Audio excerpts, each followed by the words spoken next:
You ever notice how the loudest moments in life often come right after the quietest ones? It's strange, isn't it? The way life builds up pressure in silence.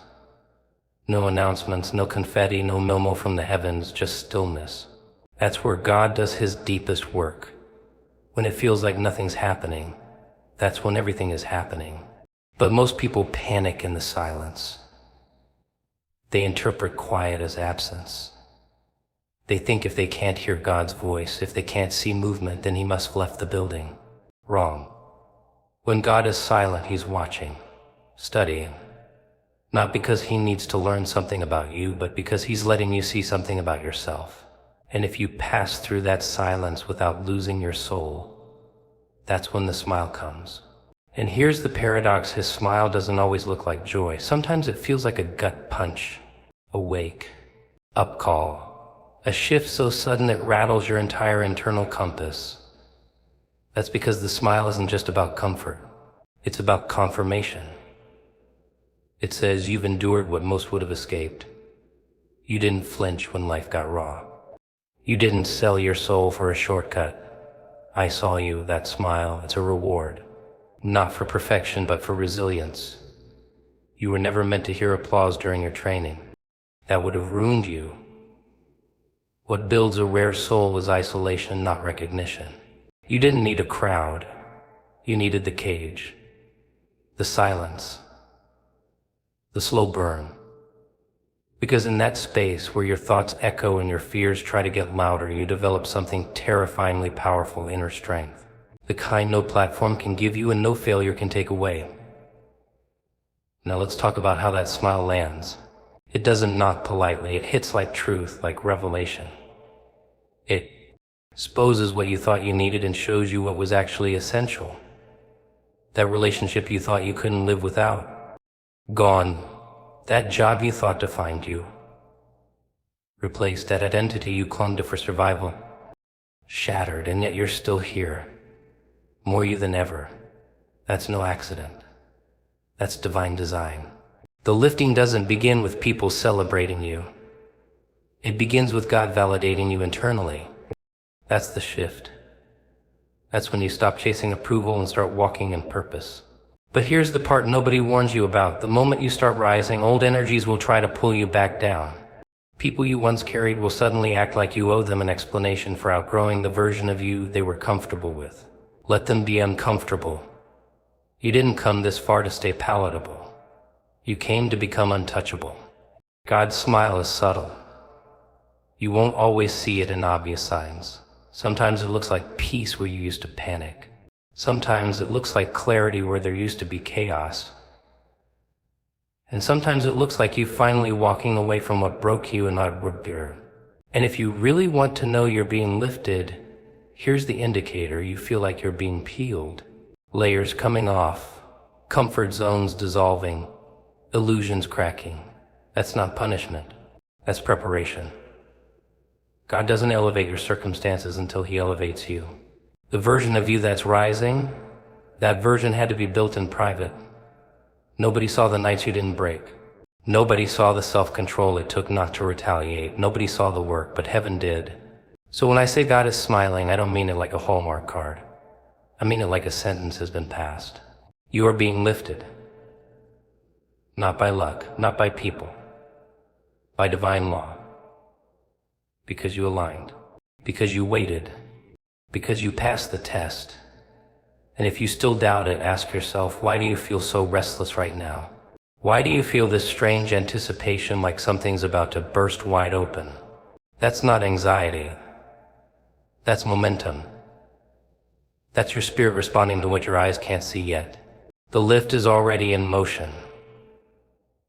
Now here's the final thought I'll leave you with. God's smile isn't casual, it's catalytic.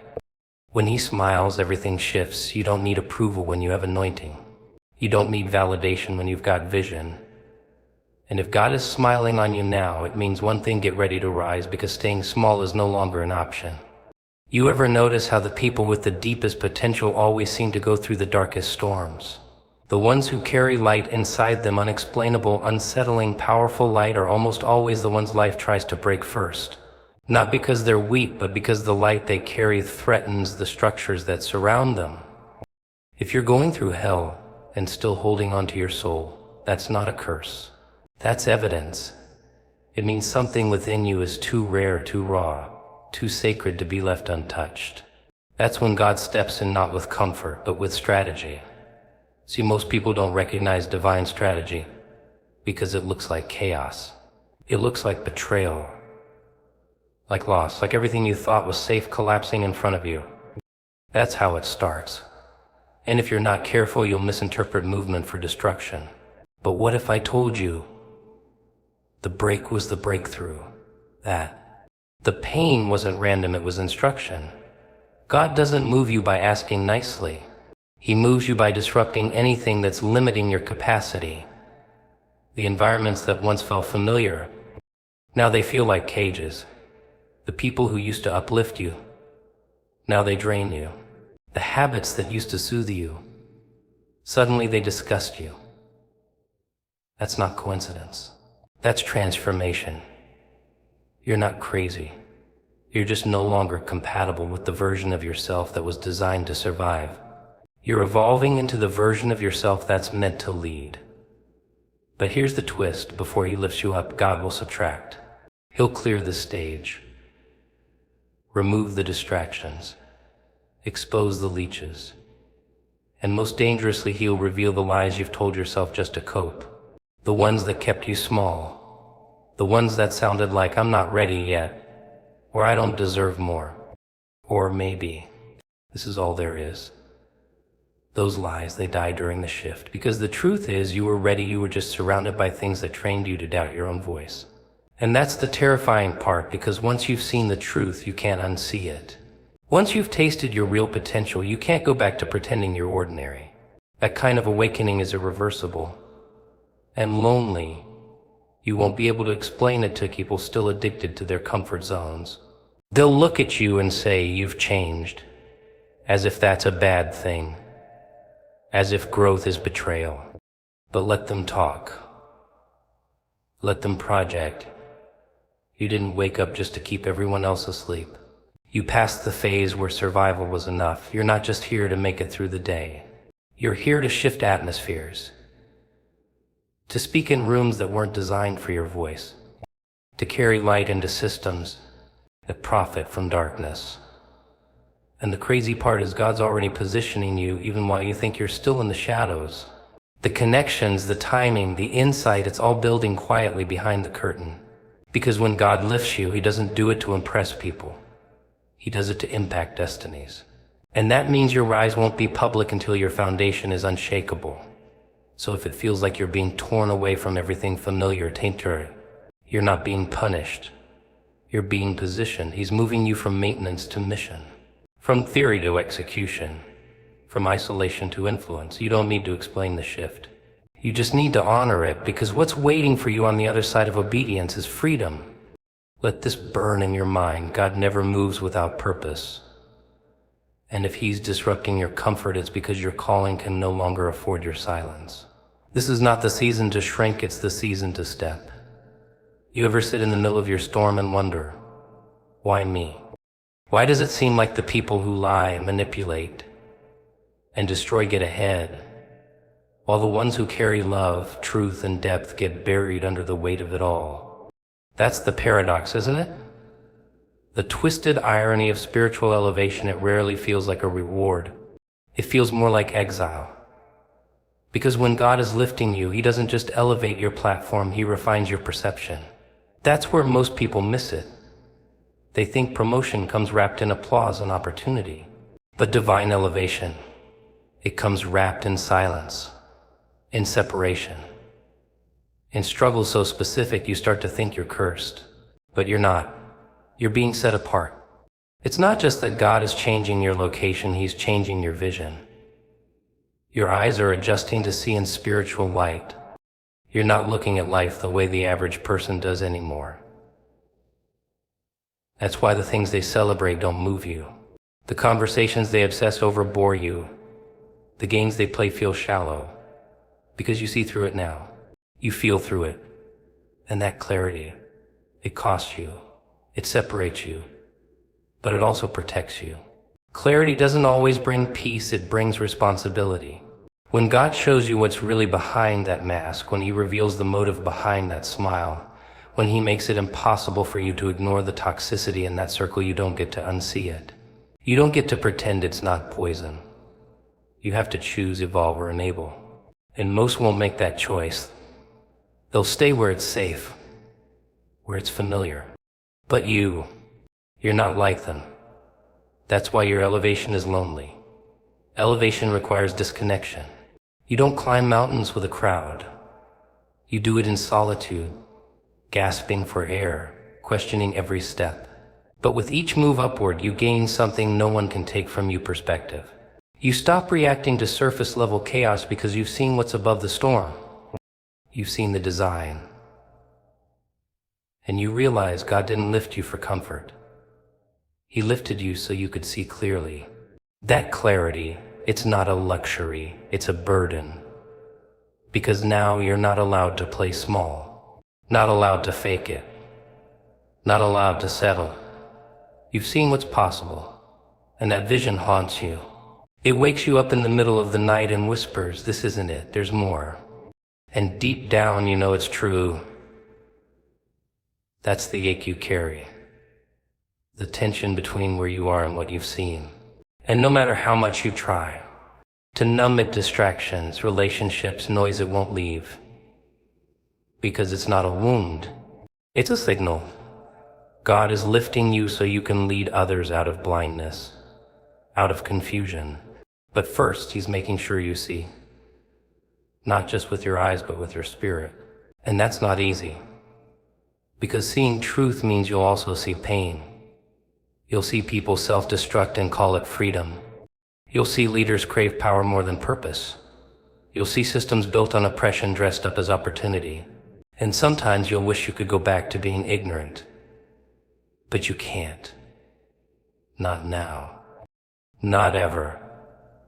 Because once God gives you vision, you have a responsibility to protect it, to guard your mind, to stay sharp, to move differently, and most importantly, to never lower your standard just to fit back into places you've outgrown.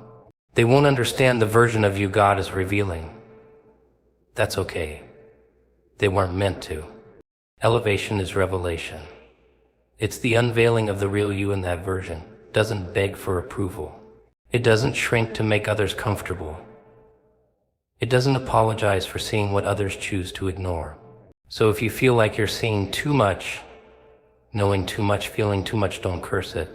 Embrace it. That's how you know you're being lifted, not for vanity, for vision. And vision is the birthplace of legacy. Remember this, God didn't lift you so you could escape the darkness. He lifted you so you could expose it. Don't close your eyes now. Keep them wide open and move.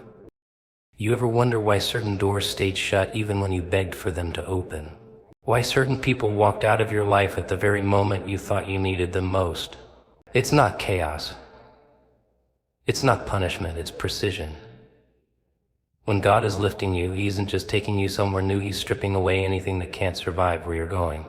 And that process, it's violent. Not in the physical sense, but psychologically, emotionally, even spiritually, it tears. You lose comfort. You lose rhythm. You lose relationships that once defined you. And the most brutal part, you start to lose the version of yourself you once depended on just to survive. That version of you who smiled through pain, who stayed quiet to avoid conflict, who played small to keep the peace. That person was necessary for a season. But that season is over. You're not being punished. You're being upgraded. And upgrades require deletion. The shift doesn't ask for your permission. It demands your surrender. That's the part nobody talks about. Everyone loves the idea of God's plan until it starts dismantling their own. Until He starts pulling things apart that they thought were permanent. But God doesn't build destiny on top of dysfunction. He clears the foundation. And clearing means loss. You've got to understand where you're going. There can't be any dead weight. And dead weight isn't always toxic. Sometimes it's people you love, environments that once nurtured you, mindsets that once protected you. But now, they're suffocating you, holding you back, dulling your edge. So God intervenes, not because he's cruel, but because he sees what you can't. He sees how staying there mentally, emotionally, spiritually is costing you elevation. And he won't let you settle into a version of life that insults what he placed inside of you. But here's the part most miss: this separation is actually protection. You thought you were abandoned. Nah, you were insulated. God pulled you back because the noise was distorting your discernment. The crowd was influencing your character, and the attachments were delaying your assignment. So he silenced it. And that silence, that's not the absence of God, that is God. You're being transformed in private so you don't crumble in public. The lifting is internal before it's external. He's fortifying your mind, stabilizing your emotions, expanding your spirit. Because where you're headed, you're going to need range. Not just intelligence, but wisdom. Not just strength, but depth. And you can't gain that by staying comfortable. You gain that by being cut, refined, broken down to nothing so that what's real, what's divine can be built. You're not losing. You're shedding. And what's being stripped isn't who you are, it's who you had to be to survive.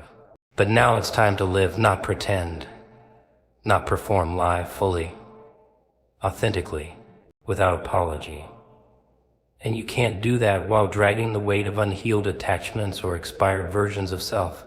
So yes, the lifting hurts, it confuses, it disorients. But only because you're still trying to make sense of it from the lens of your old identity. You're judging this process from a mindset that no longer fits. That's like trying to use a broken compass in unfamiliar territory. It's not going to work. You need a new orientation, a new framework. And that only comes after the purge. And don't expect applause during this part. Most won't understand your isolation. They'll call it strange, dramatic, even selfish. Let them. They didn't get the vision. You did. They weren't in the room when God whispered your next assignment. You were. So don't explain your evolution to people who were committed to their war. Move in silence. Let your shift speak for itself. You're not crazy, you're called. And that calling is reshaping everything around you. It's pruning your life until only purpose remains. That's what the lifting does. It's not always a promotion. Sometimes it's a demolition. And it takes faith to trust the fall before the rise, to embrace the pain before the promise.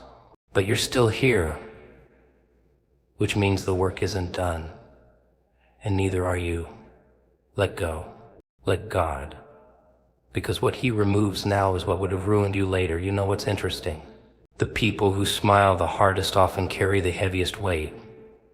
Not because they're pretending, but because they've learned that strength doesn't always roar. Sometimes it just keeps going. And I want to talk about something subtle, something most miss when God starts lifting you. It's not just the loss. Not just the isolation. It's this strange internal pressure, the kind that makes you question if you're worthy of where you're being taken. See, when God begins lifting you, you're not just moving into a new place. You're being stretched into a new version of yourself. And with that comes a new level of responsibility. This is where most people fold, not because they're not capable, but because they don't recognize themselves anymore. They're no longer the underdog, no longer hiding in the shadows. They're visible. And that visibility comes with heat. You start to feel exposed, vulnerable, like you're being called to show up in ways you've never had to before. Not just in front of others, but in front of yourself. And that's the scariest part, because it forces a question no one likes to answer. Am I really ready for this? That's when the old insecurities come knocking. The voice that says you're not good enough, that you're a